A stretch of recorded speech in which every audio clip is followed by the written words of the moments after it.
How do you think the book would have been different if we never saw the plays or the Edge of the Show? And I was talking about this with someone in regards to Life Lessons, the Scorsese short film, and I think that that's probably a near great short film overall. I'd say that outside of some of his longer features, that's his best work. But I think it would be in some ways more interesting if the artist in it was a great artist, and it didn't just play into his neuroses and his ways as a scumbag. I still think it's a very interesting film, but I think that if you had him paint Picasso's, it would be a lot better, and he'd have more redeemable values and complexity than just being a hack artist plus being a scumbag. Well, the problem there, of course, is that I don't know if Scorsese or Rosanna Arquette or Nick Nolte, I think that's the one you mean, Life Lessons. Yeah. I don't know if they would even be able to tell you what made a great painting or not. But yeah, I agree. And this is one of the things that is always very frustrating if you watch films, especially like if you watch biopics of famous artists, or you have even just a fictive film and someone is an artist that is famous and whatnot. Why don't you show? Well, why don't you show what made them famous? I don't care to hear more about Oscar Wilde and his affair with Bosie and him going to jail. I don't care about what caused the romantic poets to kill themselves, or Plath, or John Berryman. I don't care about Papa Hemingway and his shit. Show what made, if you're going to posit, what made the writing great, what made the painting great. But it's hard to do because, and Ingmar Bergman, look at Bergman. Bergman was petty, and he put down Antonioni and some other filmmakers because he didn't know, he didn't really, I don't think, understand beyond his own art. He knew what made an Ingmar Bergman film great, but he didn't know what made an Antonioni film great, and that's a real problem that artists have, and it's I don't know if there's any solution to it, but that's also one of the reasons I sometimes intermix with the writing and have Danny Wagner say, "I'm writing this play within a play." That puts me in the mind of Wells too. Didn't he also just decry Antonioni as boring as shit or something? He didn't like to follow people up the road. Yeah, I believe so. And that's just, again, I think Wells was smart enough to know that his films were good, but I think he was sort of threatened by it. Bergman might have been, but then having listened to other Bergman stuff, I think Bergman was one of those artists that was great at his own stuff, but in a sense didn't really understand how and why he I was know. great. I remember when Wells put down Hitchcock, but he was talking about how Fellini was a very provincial artist, but a great artist with a lot of raw talent. I think that he understood his art more on a more intellectual level than Bergman, but Bergman, I think, only talked about his likes. And Antonioni, I think he said that La Notte was a great film, but then he's also giving credit to Steven Spielberg. So he was very hit and miss in what he was saying. It would all have to do with his likes. Yeah, yeah, and I think that's pretty clear about him, that um, he was someone that was biased, and I think he just had a blind spot. And even if he hadn't been biased, I don't know if he would have been a great film critic of other people, even if he admired them. I want to talk to you about an aspect that I thought was very interesting. Is that this book, even though there's these small little vignettes, um, I still was able to imbue into a lot of it as a reader. It reminds me of that phrase, I think it's in one of your American Imperium poems, The Rhapsody of the Unattainable, where you're able to take something and then imbue into it. I was just watching Raging Bull as an example, and the scene where he's talking about his hands and how they're small hands and how he'll never be able to fight Joe Louis again, be the greatest champion of the world. That scene, I mean, you can imbue into it and you can think of our basic biology and how we're sort of confined to that. Some people are smarter than others. Some people are more talented. They're not able to write the Rhapsody of the Unattainable and then go past that. The fact, though, that this book, which has these tiny little moments like the bullfrog and the moon, and you can imbue your own purview into it, I think is rather amazing. It's not like the Mr. and Mrs. Bridge books, which were great little contained scenes with a lot of poetry to it. These ones were more uh, playing off of each other and then also putting the purview to you and how would you do in this environment. Yeah, I think it's a book that, like I said, is bleak, but it's something that is probably, I hate the term, but it's probably maybe one of my most accessible books, and even more so than something like a kid's book, because a kid's book, most adults aren't going to even want to read that. This is the kind of book that anyone could pick up. It's not filled with big words or big ideas necessarily.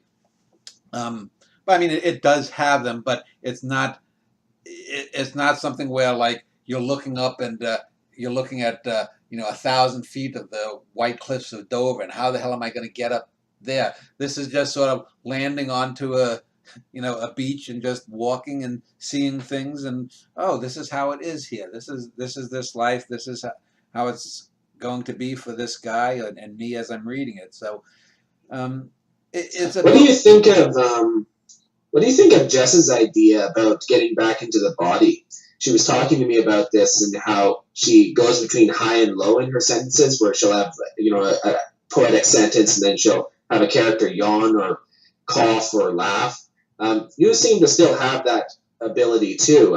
You'll have a character think about something and then go back into the body. And I think that is a constant throughout all great art. You also have, though, more than she does, the contrast of the humor, whereas she has that sparingly in books like The Vanishing Spider and Human Stuff. Well, Jessica and I have far different approaches prose-wise. I mean, Jessica is I think next to me the greatest prose writer that I've ever read, but Jessica doesn't have the overall diversity. I mean, you compare a Norwegian in the Family to Bit of Golem, to the Anka to a kid's book, to Onely, to some of my short stories, to the true life format, to this book. I'm always looking for different ways to get around things. That's one of the things I've tried to push Jessica, is to push herself to write a bigger book and whatnot. Just not do these sort of smaller 70 or 80,000 word character portraits. As great as they are, you don't want to box yourself in. She has to move up to another level. Now she's already at a level that really I think only I've been at. And that's not to say that Moby Dick, you could say the one book that Melville has, Moby Dick, that's on or near the level of Jessica is that one. You could say that maybe about Ironweed, maybe one other William Kennedy's books. You could say that of Ironweed. That's not the one I would think of. I would probably give Legs over Ironweed. Yeah, or Legs. But and I've said to Jessica before, I said, I mean, there are a few writers that might have 4 or 5 books. You could argue Kurt Vonnegut has maybe 4 or 5 novels, but his novels that are great, there's Slaughterhouse-Five, and then there's a drop to the other 3 or 4 great novels that you could argue for him. Whereas Jessica and I, while there's ranking, there's not a huge drop. I mean, this book is not a Norwegian in the Family. It's 1/25 or less the size. It doesn't have all the vastity of the characters and whatnot, but it's not trying to be. People sometimes in art, someone writes a masterpiece or they paint a masterpiece. How are you going to top that? Well, you do something different. If my masterpiece is, just to use Scorsese's example, is Taxi Driver, well, you don't have to repeat it. Goodfellas is far different than what the boxing one you just mentioned. Raging Bull, which is different than Mean Streets, which is different than Taxi Driver. The problem with someone like Scorsese is it's been a quarter of a century, and he's lost touch with the commonality of what makes a film great or not. Yeah, I was just talking about that. I think he always had a sort of an actor's mentality, one for me, one for them. Yeah. Because he'd go from New York to Raging Bull. Then he put Alice Doesn't Live Here Anymore. Then Cape Fear later. A lot of studio hack work in many respects compared to these much better and richer portraits. Yeah, but it's been, I mean, the last inarguably great film that he made was Goodfellas, and that's almost 30 years ago. You know, well, there are some excellent ones like Kundun or yeah, Casino had moments. They have some moments. Even the one with Leonardo DiCaprio that actually won him an Oscar has some moments, but it's an almost take by take reshot of. Oh, you saw that one? What did you think of it? I mean, I thought it was a good, solid movie, but it's nowhere in a league with the top 4 or 5 films. The most underrated ones, great films of his, After Hours and King of Comedy, which are not considered great films by most of the highbrow critics.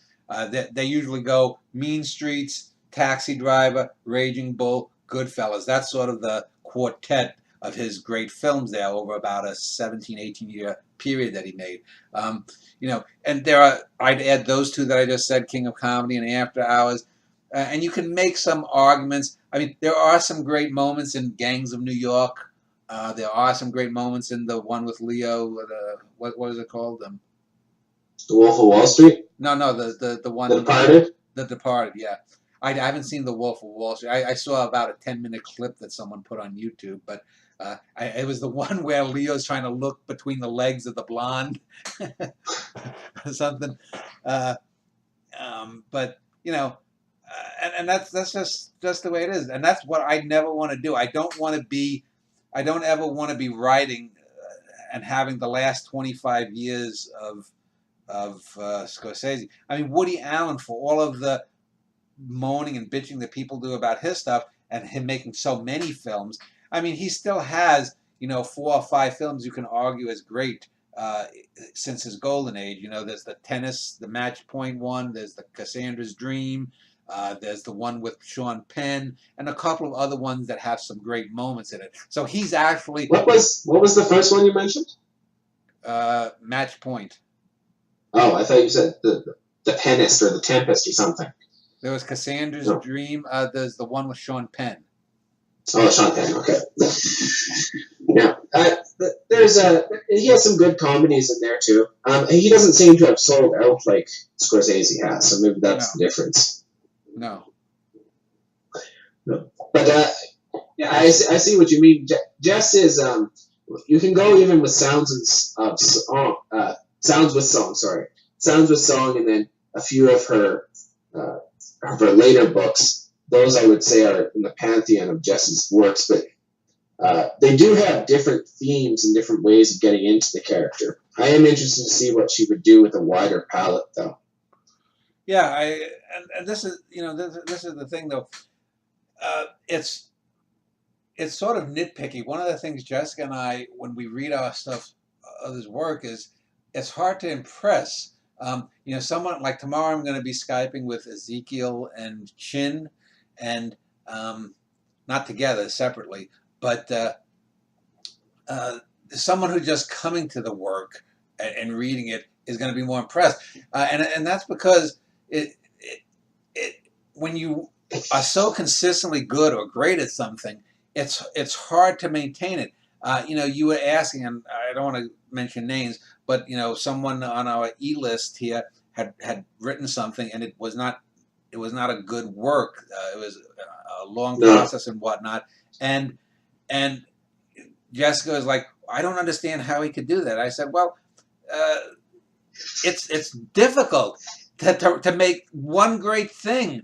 I mean, forget art. To do one great thing in your life, to whether you're a diplomat or whether you're a scientist or a philosopher, to have one great idea is a difficult thing. To go and paint, we watched, Jessica and I watched this movie, a cartoon about Van Gogh a few months ago, maybe 5-6 months ago on Filmstruck, when it was still, well, I mean, it's still going for another month, but and I thought it was kind of silly. It had some moments that it tried to make Van Gogh a murder mystery, and it was just kind of ridiculous. But Jessica was talking about Van Gogh as a great artist, and I say, Yeah, I think he has some great paintings, but I wouldn't put him up with some of the Hudson River School painters. I wouldn't put him with some of the other painters that have a bit broader perspective on things.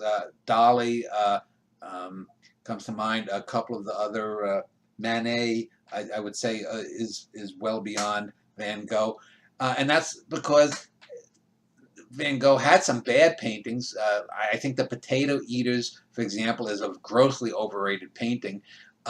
And then he did his swirling stuff, and okay, but you have to.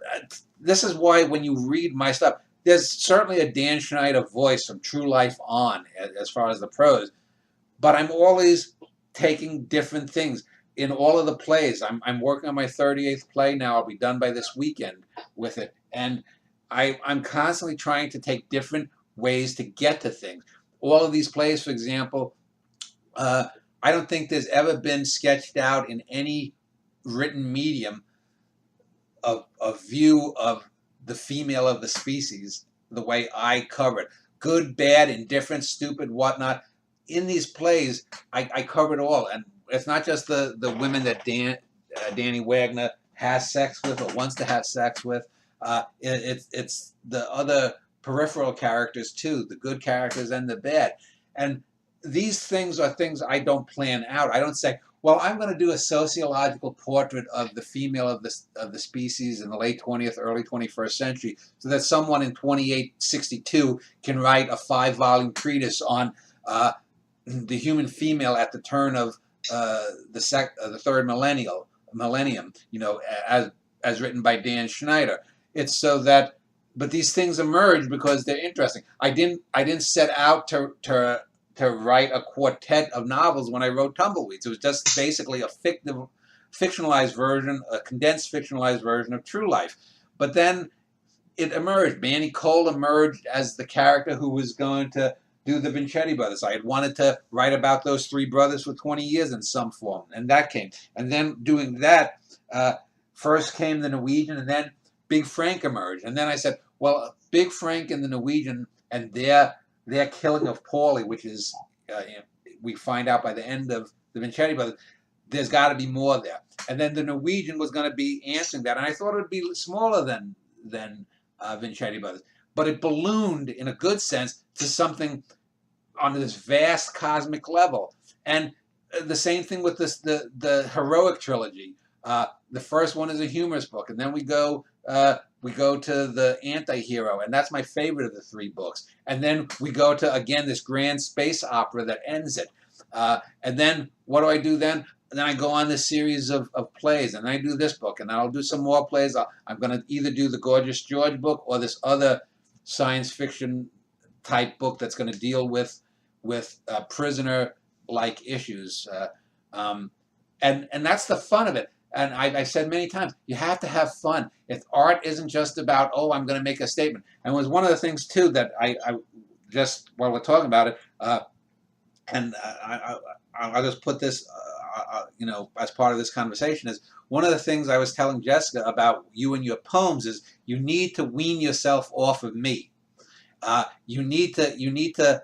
I mean, you have learned, for example, technically, a lot of the technical things. Chin too. You and Chin are very similar in poems. You're both strong with enjambment. But for example, when you over alliterate something, you can tell if you read Jessica's best poems or my best poems. We don't over alliterate. There's a nice flow to it.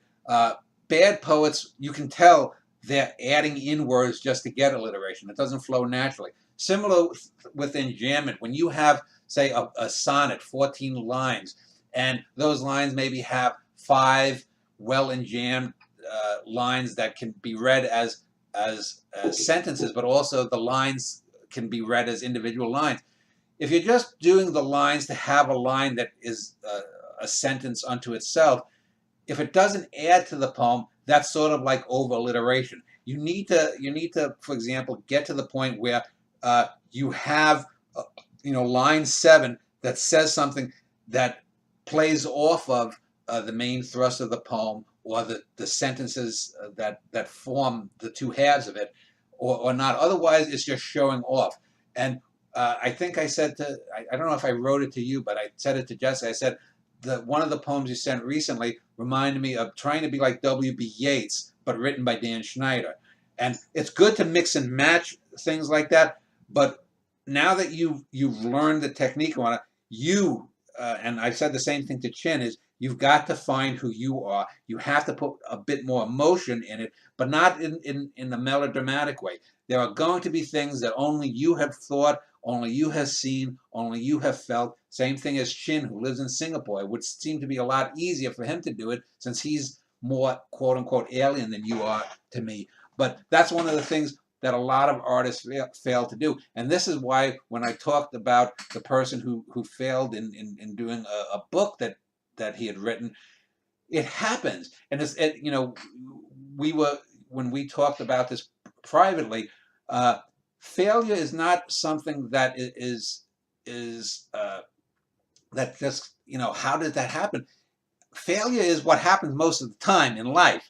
It's again getting back to when I read Jessica's book and she asked, what do I need to do? And I said, Jessica, this is about as perfect and great a book as you can get. And, 5 or 6 of her books out of the last 7, or maybe 1 or 2 of the books, there was a slight tweak that I told her to do and whatnot. It's almost getting spoiled to read me or to read Jessica's books because it's very difficult. And the person that we talked about who wrote this book is a very intelligent person who understands art and whatnot, but basically got off on one wrong foot, and that one little, instead of going straight ahead, going 2 feet to the left, it went off into disaster. And so it's a very difficult thing to do in art, and you shouldn't beat yourself up, or young artists should not beat themselves up if it takes time. But you have to be persistent. You have to commit to it, because if you don't, I talked about before the woman character that I based Stacey Stafford on. She spent a few years trying to be it, and then she sold out. She became an MFA hack, and now she's a scam artist who's trying to steal money from people. That's what happens, unfortunately. I'm not saying you're going to become a scam artist, but